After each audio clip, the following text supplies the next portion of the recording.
பிஸ்மில்லாஹிர்ரஹ்மானிர்ரஹீம். இன்னைக்கு துஆ சுன்னத் பாடத்தில் தண்ணீர் பருகுவதன் சுன்னத்துக்கள் பார்க்க போகிறோம். நம்ம ஏற்கனவே தண்ணீர் அருந்திய பின் ஓதக்கூடிய துஆ பார்த்தோம். நம்ம ஆரம்பத்திலே நம்ம சொல்லியிருக்கோம், சுன்னத் அப்படிங்கிறது வந்து ஒரு சுன்னத்துக்கு 100 ஷஹீதுடைய அந்தஸ்து கிடைக்கும். அல்லாஹ்வுடைய பாதையில் போர் செஞ்சு ஷஹீதானவங்களுடைய நன்மை. அப்போ ஒவ்வொரு சுன்னத்திற்கும் நமக்கு இப்போ இதில் 6 சுன்னத்துகள் இருக்குது அப்படின்னாக்கா அந்த 6 சுன்னத்திற்கும் அவ்வளவு நன்மைகள் இருக்கிறது. இப்போ இதை நம்ம ஃபாலோ பண்ணுவோம் இன்ஷா அல்லாஹ்.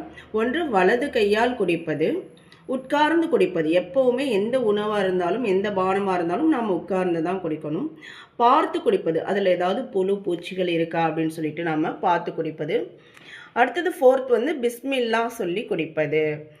அடுத்து 5வது 3 முறை சுவாசித்து குடிப்பது. நம்ம ஒரே மூச்சில் கடகடகடன் தண்ணீரை குடிக்கக்கூடாது. அடுத்து குடித்த பின்பு அல்ஹம்துலில்லாஹ் சொல்வது. இந்த விஷயங்களை இன்ஷா அல்லாஹ் நம்ம ஃபாலோ பண்ணுவோமாக. அஸ்ஸலாமு அலைக்கும் வரஹ்மத்துல்லாஹி வபரகாத்துஹு.